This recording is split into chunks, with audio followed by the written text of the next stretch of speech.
Muito bem-vindo, muito bem-vinda a mais um Momento das Ciências Jurídicas da Gran Faculdade. Ao meu lado tem o professor Gleidson Bonfim da Cruz, que é professor aqui na Gran Faculdade, e ele é uma pessoa sensacional e logo o convidei para trazer aqui para falar de um tema atual, relevante, que é a função das provas no convencimento do juiz. O professor Gleidson, além de ser uma pessoa sensacional, e preciso confessar aqui novamente, é vascaíno, ele é graduado e mestre em Direito, ele tem pós-graduação em Docência do Ensino Superior, professor aqui no GRAM, professor das disciplinas de Direito Civil, Direito Constitucional, Direito Processual Civil.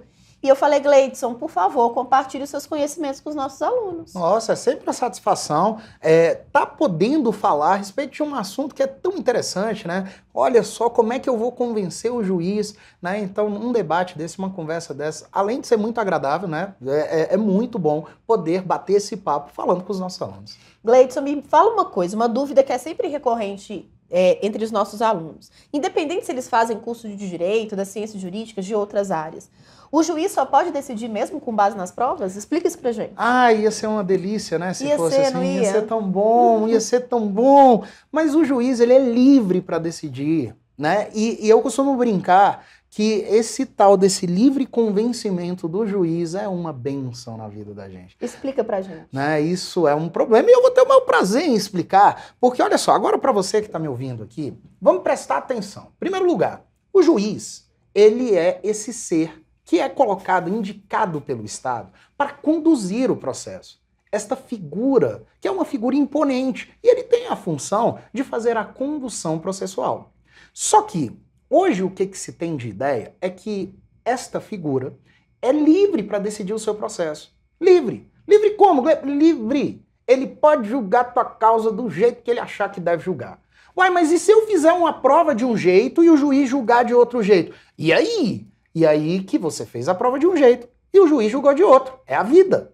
A gente tem que entender essa liberdade do juiz. Só que olha só que bênção. A gente tem que pensar um pouco além também. Porque, embora o juiz seja livre, ele pode julgar do jeito que ele quiser, ele vai ter que explicar o porquê. Ele tem que motivar. É um princípio que vigora dentro do direito brasileiro, que é o livre convencimento motivado, onde o juiz ele decide, mesmo que vá contra a prova, desde que ele explique. Sabe por quê? Porque aí você, que é parte num processo, você vai ligar para aquele ser que você ama, aquela pessoa que tem a reputação ilibada, que é boa, puro de coração, que é o seu advogado, e você vai dizer para ele, doutor, olha só, eu não concordo com essa decisão que o juiz passou no meu caso, eu não concordo. E aí, por conta da motivação, aí você vai poder fazer um recurso.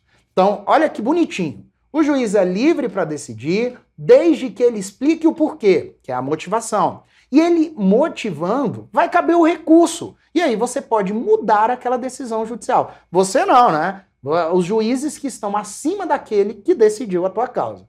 E é impressionante, professora, porque eu estava pensando em algo aqui, veio aqui na minha cabeça um fato de quando eu era casado, porque eu também já passei por essa experiência, agradável experiência, maravilhosa experiência, aconselho a vocês também.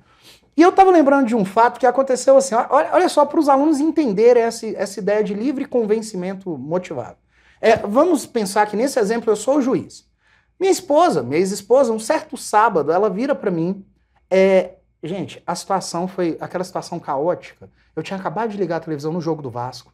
Ia começar, eu estava preparado para passar raiva. Peguei uma caneca, coloquei uns amendoins ali, arrumei uma cerveja, coloquei do lado, falei, vai começar o jogo. Na hora que eu ligo a televisão e vou assistir o jogo, aí eu escuto aquela voz lá atrás, falando assim, amor, vamos na casa da minha mãe?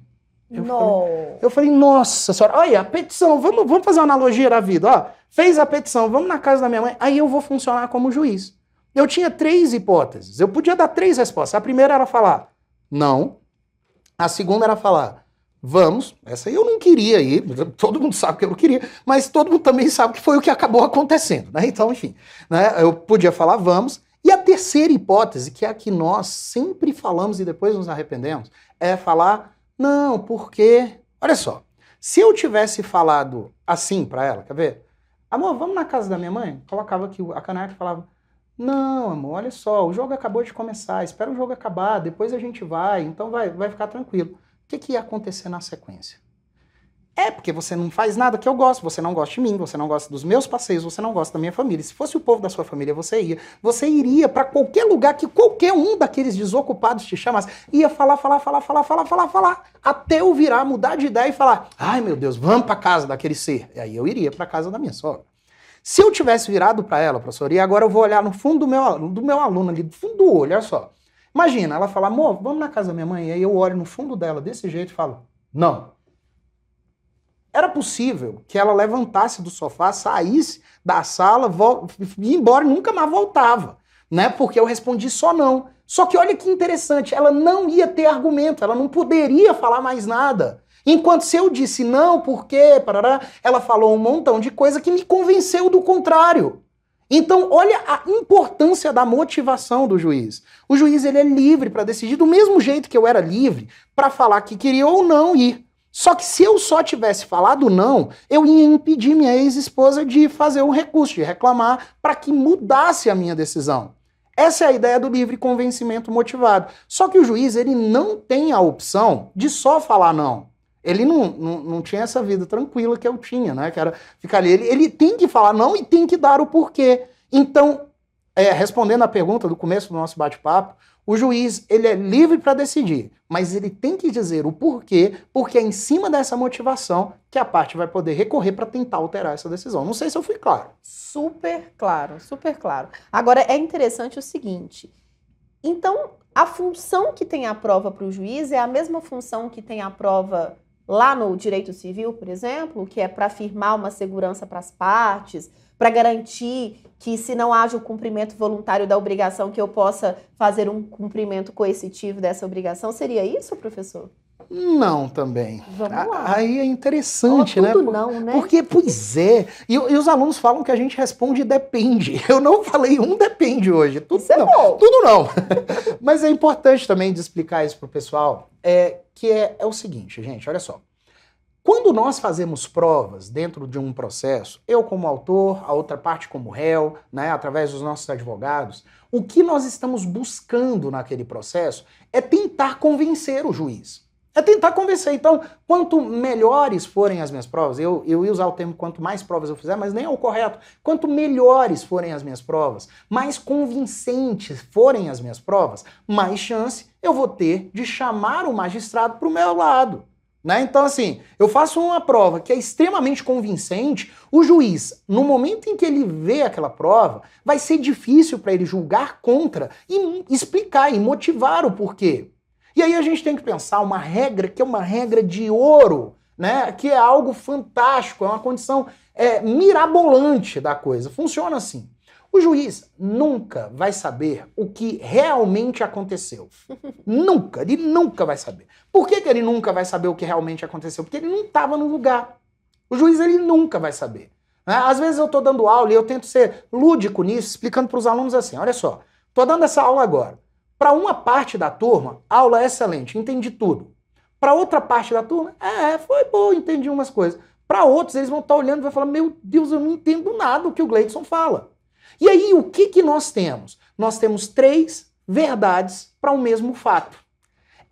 Para o juiz, quando ele está em um processo, ele se depara com diversas verdades. E às vezes a gente é meio maldoso, né? O autor ele fala que o réu está mentindo. Mas, na verdade, o réu tem a sua própria verdade. Por isso que não é correto falar uma parte ficou mentindo. Não, ela está dizendo a verdade dela. Só que cada parte, quando traz a sua verdade, vai fazer as suas provas.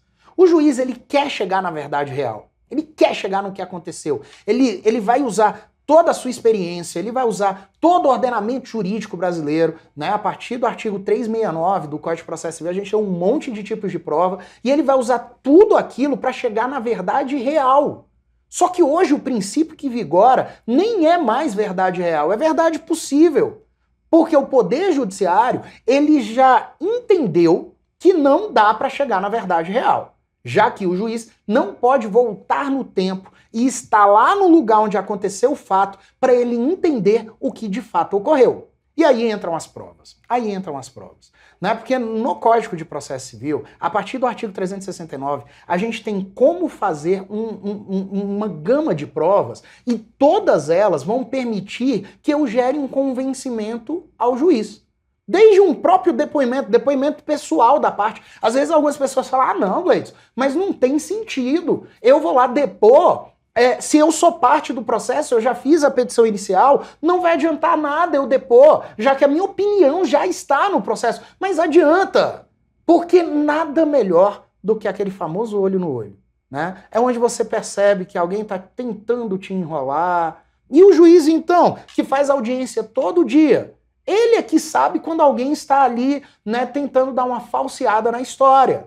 Então, olha lá, uma prova que parece ser muito vulnerável, que é um depoimento pessoal de uma parte, pode ser que seja ela que convença o juiz. E aí o juiz, ele deixa de lado um documento para falar, olha só, esse depoimento pessoal aqui, ele foi muito mais convincente, ele está muito mais alinhado com a realidade do que esse documento ali, que pelo visto ele não reflete a realidade. Então o juiz, ele vai pegar as provas produzidas pelas partes, em cima daquelas provas ele formula o seu convencimento para que ele possa fazer uma decisão na frente com uma motivação mais simples. E gente, senhoras, senhores, vamos prestar atenção numa coisa que é muito importante. Você acha que um juiz que estudou bastante para passar no concurso, fez a faculdade de Direito, teve tempo de estágio, depois estudou muito para passar no concurso, você acha que ele vai querer ficar fazendo sentença para o povo ficar recorrendo e mudando aquela sentença dele? Tem chance dele gostar de um negócio desse? Pensa, se fosse tu, que está estudando, que quer ser juiz, você acha que você ia gostar de fazer uma sentença e depois ficar sabendo que reformaram a sua sentença porque você motivou mais ou menos? Claro que não. Então o que o juiz vai ter naquele momento? Ele vai pegar todas as provas produzidas no processo, vai valorizar cada uma delas e ao final ele vai fazer uma decisão motivada. Só que prestem atenção, prestem atenção. Não é porque você fez a prova que você tem certeza que vai ganhar aquela causa. E professor, deixa eu te contar uma coisa aqui. Eu que sou advogado há um tempo, não tem coisa pior para nós advogados do que virar para o cliente e falar, essa a gente ganhou. Nossa, mas não pode mesmo. Não, mas quando a gente termina de se formar, eu me formei há muito tempo, eu nem vou falar, né? Careca já, meu Deus, barba branca, Jesus amado. Formei há muito tempo, e quando a gente é recém-formado, a gente é meio afoito. Demais. Aí a pessoa chega, conta a história, aí você fala, isso a gente vai ganhar. Aí você vai lá e faz o quê? Perde. Né? E hoje eu tenho uma outra tática, é uma tática meio antiproducente, assim, eu vou confessar. Que quando alguém chega pra mim e fala, eu quero te contratar, qual é a chance da gente ganhar? Eu falo, nenhuma, zero, a gente não vai ganhar de jeito nenhum.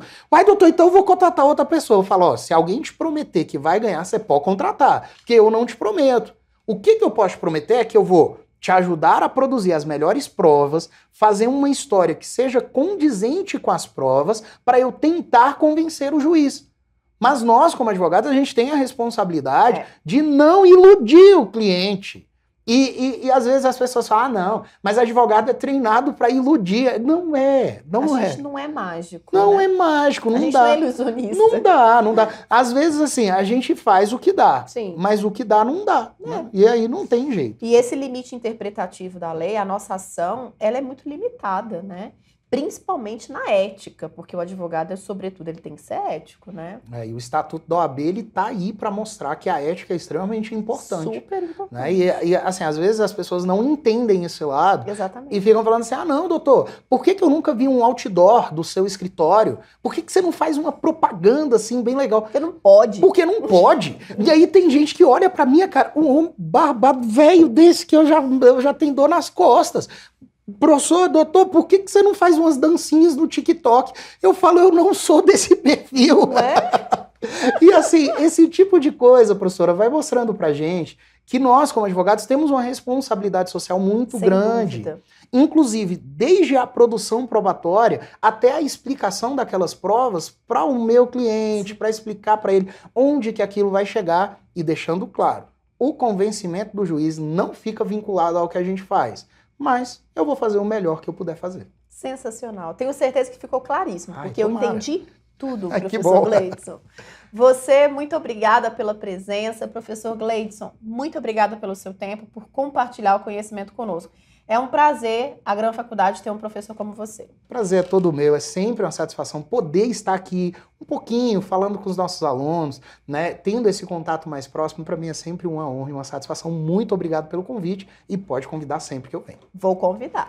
Muito obrigada pela presença. Não esqueça de deixar o seu curtir, o joinha e de compartilhar. Um beijo, até a próxima.